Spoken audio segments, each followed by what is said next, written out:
ভোলা প্রথমে যেটা বললো যে আলাদা আলাদা দেশ দাবি করার বিষয়টা দেখেন, বাংলাদেশের মূল ভূখণ্ড থেকে ভোলা একদমই বিচ্ছিন্ন। অর্থাৎ ভোলার পূর্বে এবং উত্তরে রয়েছে মেঘনা নদী, পশ্চিমে তেঁতুলিয়া, দক্ষিণে বঙ্গোপসাগর। অর্থাৎ চারদিকে পানিতে বেষ্টনী দিয়ে রেখেছে 22 লক্ষ মানুষকে।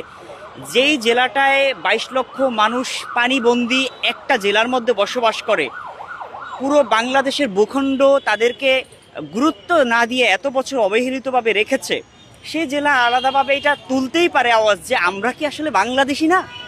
মানে এমন একটা প্রশ্ন আসেই, তাহলে বাংলাদেশের রাজধানী যেহেতু আমাদের সাথে সম্পর্ক নেই, স্বাধীনতার পর 53, তারপরে 1984 সাল থেকে আজকে 25, অর্থাৎ 41 বছর ভোলাতে জাতীয় নির্বাচন হচ্ছে, তারপরেও কেন ভোলার সাথে সংযোগ নেই?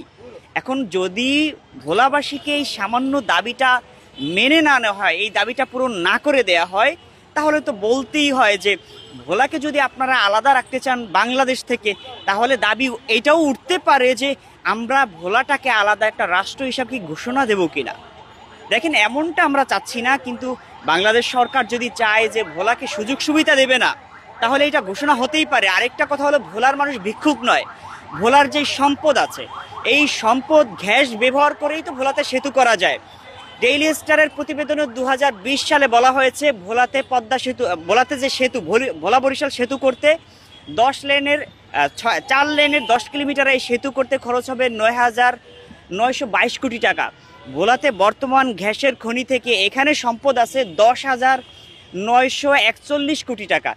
তাহলে এই যে সম্পদ ভোলাতে আছে, এই সম্পদ থেকে কিছু ব্যবহার করলেই তো সেতু হয়ে যায়, এত তালবাহানার তো কিছু নয়।